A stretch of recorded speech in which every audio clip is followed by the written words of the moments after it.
Welcome to Skills of the Future, a podcast by Perennial Talent. In this mini-series, we explore the skills and competencies needed to face the new realities of work. Welcome to our Skills of the Future podcast. Our theme for this series is HR Game Changers, the skills and competencies needed to face the new realities of work. My name is Christine Lamothe.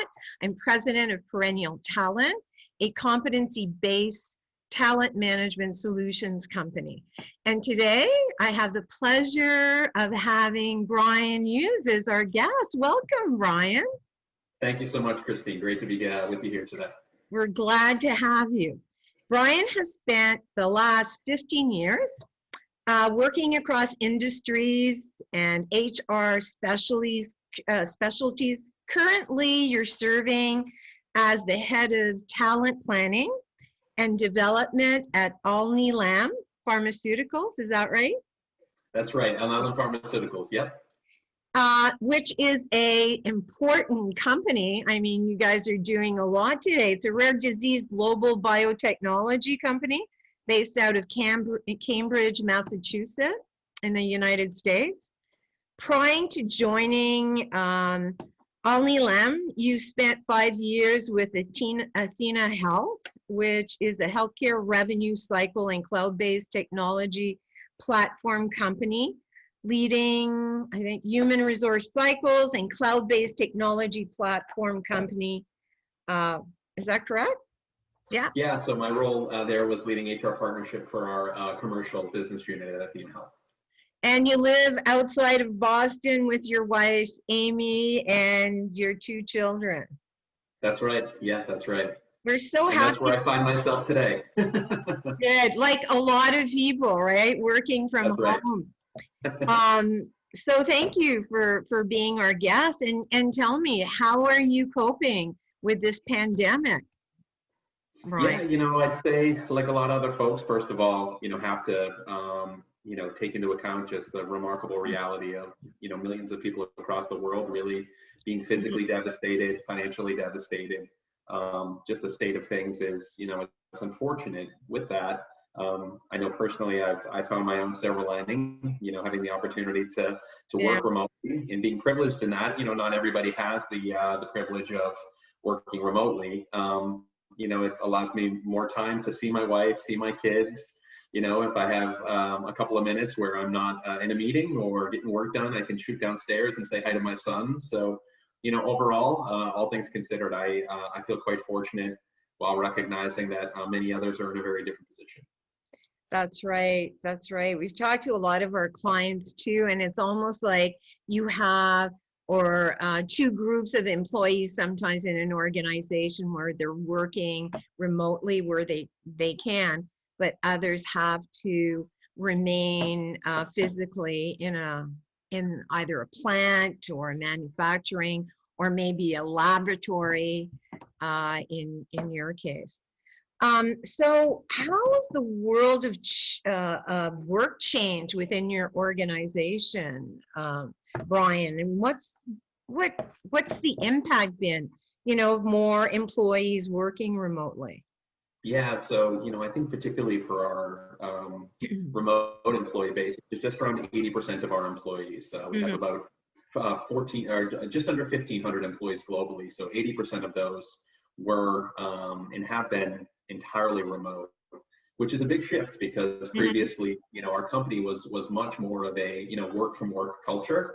Working from home was occasional, but it wasn't like some of the more I'll say progressive companies that have a majority of their workforce remote already.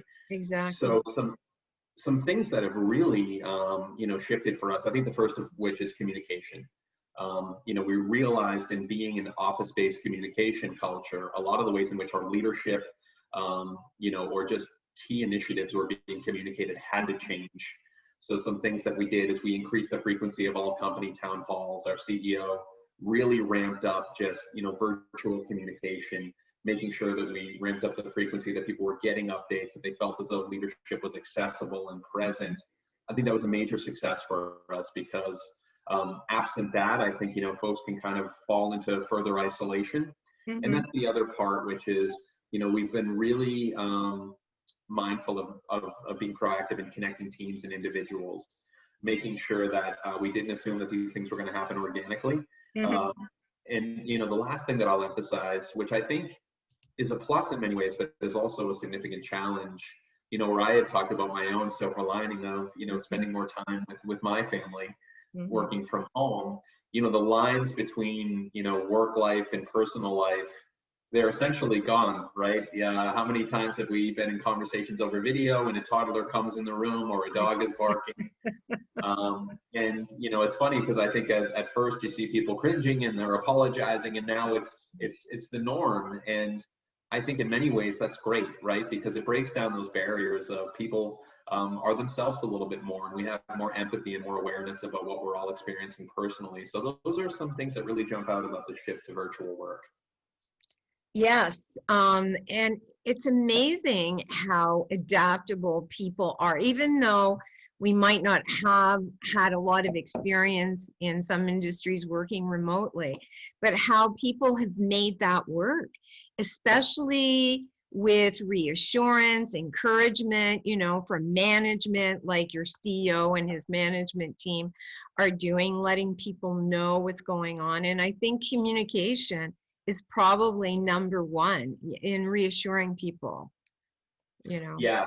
And I think what we've also learned is, and I've actually seen this in remote workforces, Mm-hmm. prior to a pandemic Mm-hmm. forcing this, is when individuals are disconnected from a headquarters, so to speak, Mm-hmm. there's a real craving to connect with what's happening, at the hub. Yeah.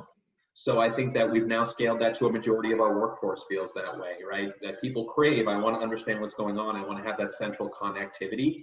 Mm-hmm. So I think, I'm proud of, I certainly can't take credit for it, but I'm proud of El Niland's early recognition of that, because I think it really aided our employee engagement and connection.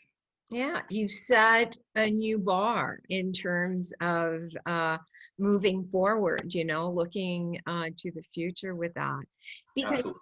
what I'm hearing, and you've probably maybe seen that within your own company, is mental health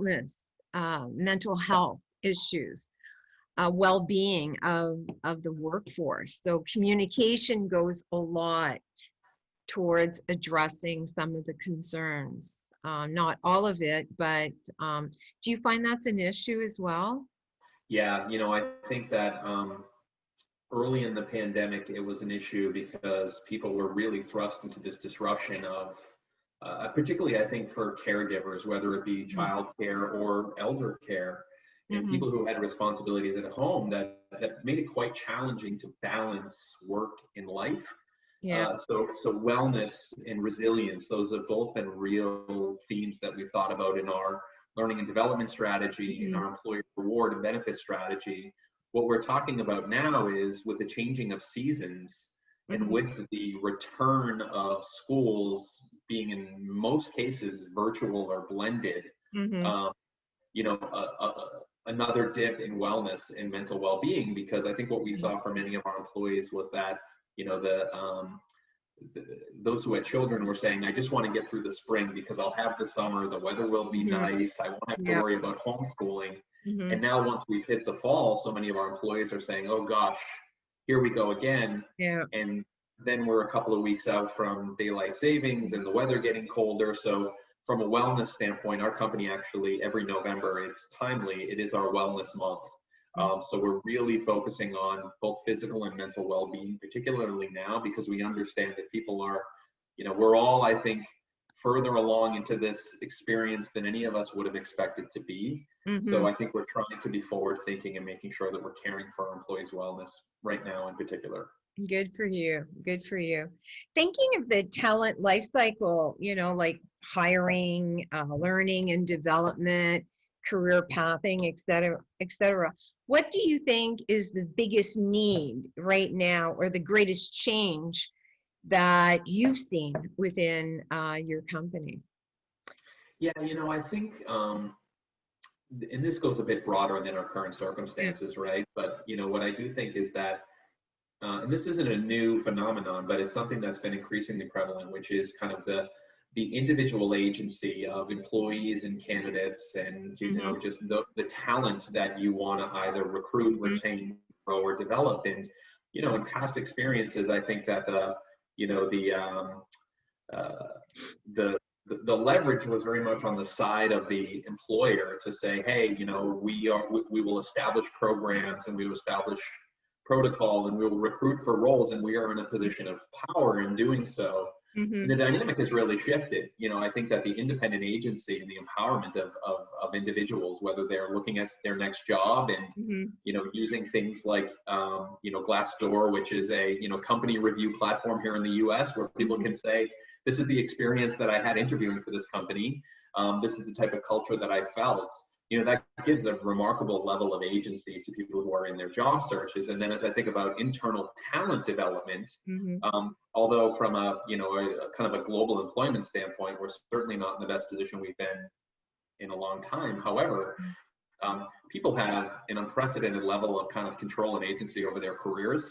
So, as we think about learning and development and career growth, we really need to make sure that we are responding to that. We need to make sure that we are enabling people to navigate their careers. And the last part of it is the fact that there is so much independent agency. People also want to navigate kind of their own journeys. It's rarely a straight line, right? People are gonna, take a lot of different paths that are self-empowered. So we really try to be mindful of that in our talent strategies to empower our employees to really navigate their journey, navigate their careers. And our job is to make sure that we're continuously reinforcing our value proposition to our employees, that Elm Island is a place they want to stay, that they want to grow, and we're giving them tools and resources to navigate that themselves. It's interesting, depending on the industry, that some of the challenges organizations are faced with in the talent management area could go from, yes, some are hiring. A lot of companies are hiring, and others are, faced with furloughs and layoffs. So reassessing roles within an organization, which sort of leads me to my next question with respect to some of the skills or competencies you feel are most important, right now, for organization, and what are some of the challenges organizations are faced with when it comes to developing the right skills, for the competency or competencies required? Yeah, that's a great question. And some skills or competencies that jump out to me are something we've really focused on has been change agility, the ability to adapt, the ability to do that in a way that it doesn't result in a significant either personal or organizational tax. And that could be from disrupting your work experiences, like I'm now working from home all the time, or it can be more organizationally related as the company is shifting in strategy, we're shifting in resources, right? In many cases, companies have had to reallocate either their capital resources or their operating expenses. And as a result, leaders and individuals need to adjust and adapt. And I think what we've seen with our employees is you will have those change resistant employees, those employees who really struggle with that adaptation, and then those who are more nimble and they can really adjust. And then the other competency that jumps out to me is just, learning agility, or just kind of intellectual curiosity, and experiencing moments like this as an opportunity to grow, and really finding, where can I find opportunity here? Where can I learn from this?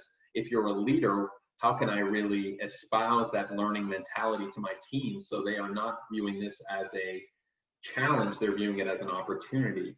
The difficulty with that is translating that to tangible approaches, right? And tangible frameworks that people can actually use and put into practice. Those are very easy, abstract ideas to throw out there, right? To say change agility and, intellectual curiosity.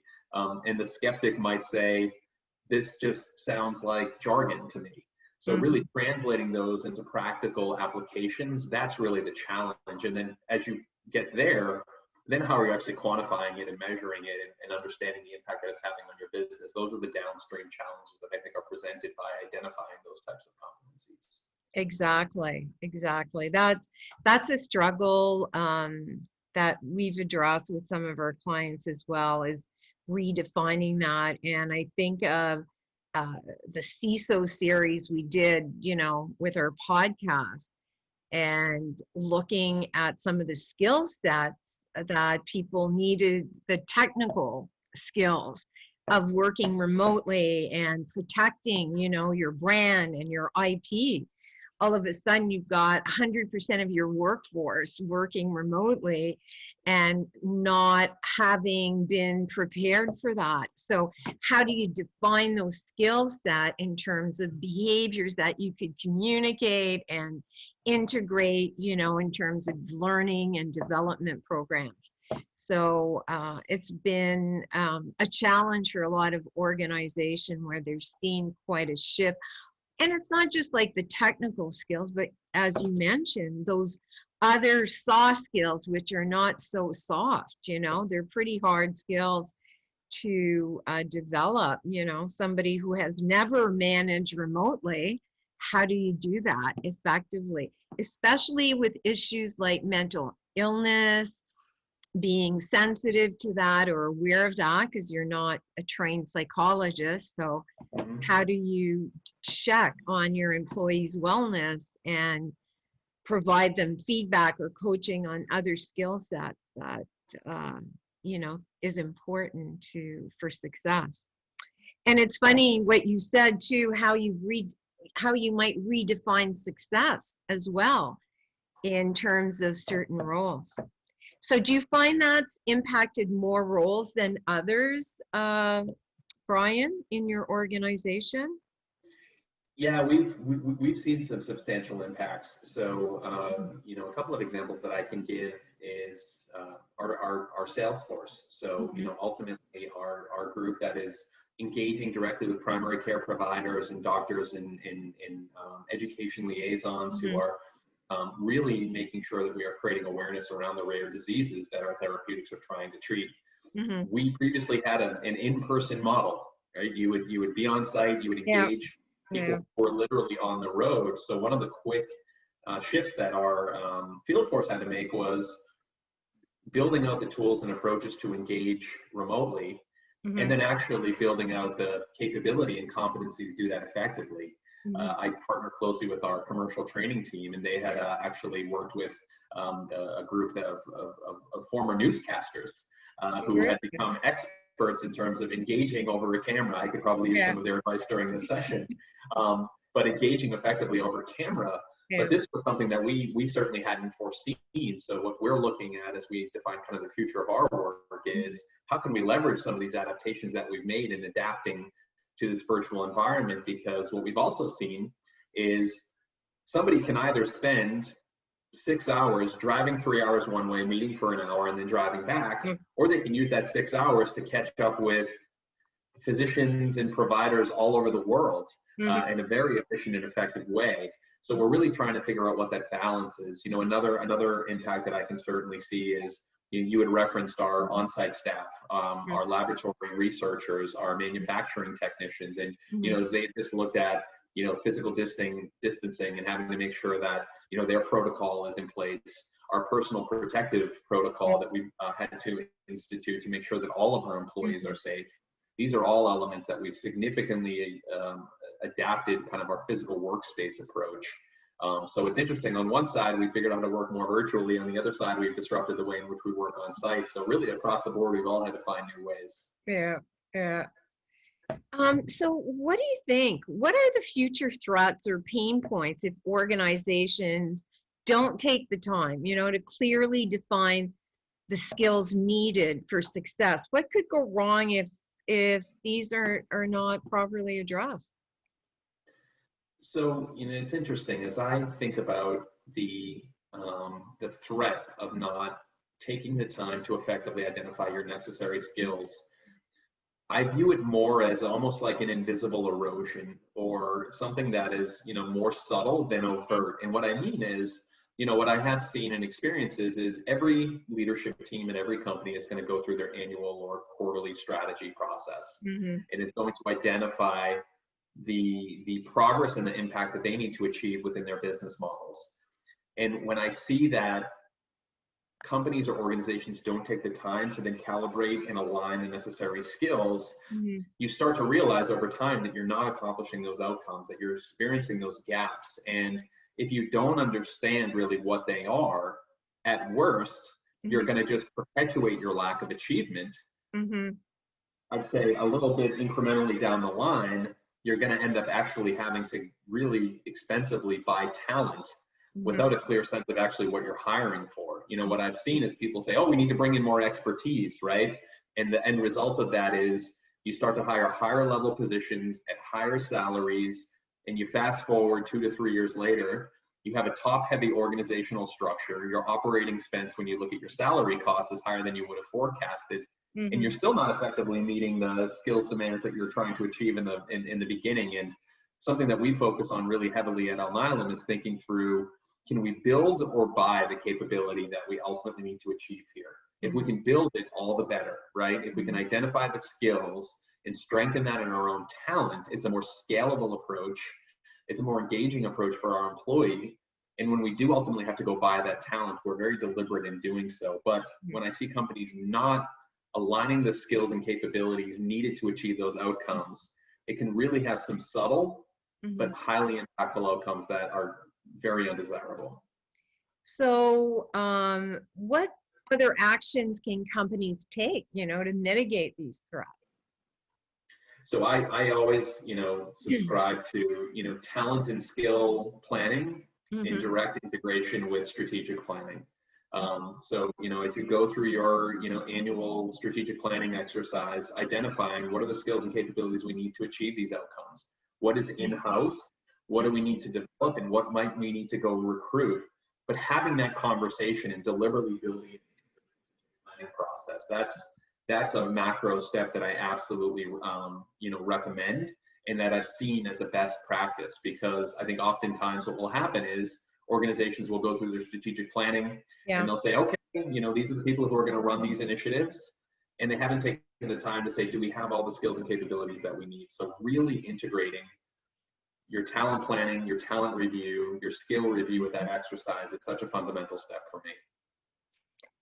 Really good points. And I think you're right. I mean, budgets, when you look at salaries and you look at the more money that you could be spending there, but I'm thinking more making sure the right fit is there, for the job, to get the results you're looking for in the role. So taking the time, you're right, to clearly define that becomes really important, especially in times of changes.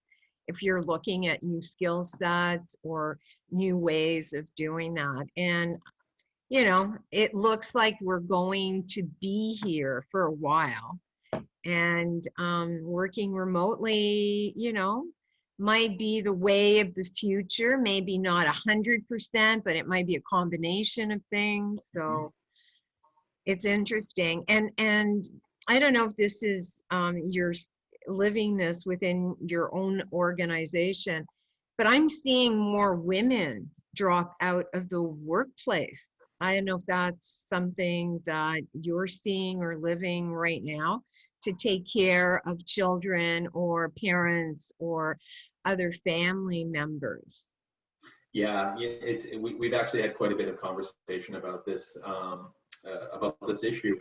It started years back in looking at, gender pay equity, making sure that similar work was paid similar salary and similar wages. And now we're, faced with this new challenge, which is, the gap in terms of leadership opportunity, the gap in terms of, family balance widening, with females being disproportionately impacted. So, as we do go back to our wellness, as we do go back to our, family resources, as we do go back to our flexible management practices that we're really emphasizing to our managers and leaders, these are all critical factors in making sure that we're not unintentionally allowing this dynamic to creep into our company, which is women feel as though I cannot do both.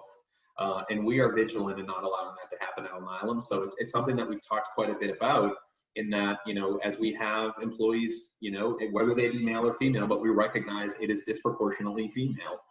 As we have employees who are saying, I need to adjust my working hours, or there are times that I can be online and times I cannot be online, or I need to be off camera if it's okay because I've got kids running around in the background. That we've created a work environment that supports that, that provides them the resources, that provides them the flexibility.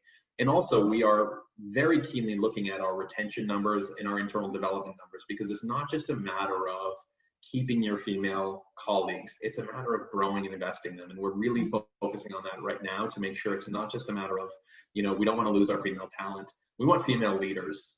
We had a proud moment that we recently appointed Yvonne Greenstreet, our female president, a significant part of our organization, who works alongside our CEO, John Marinori.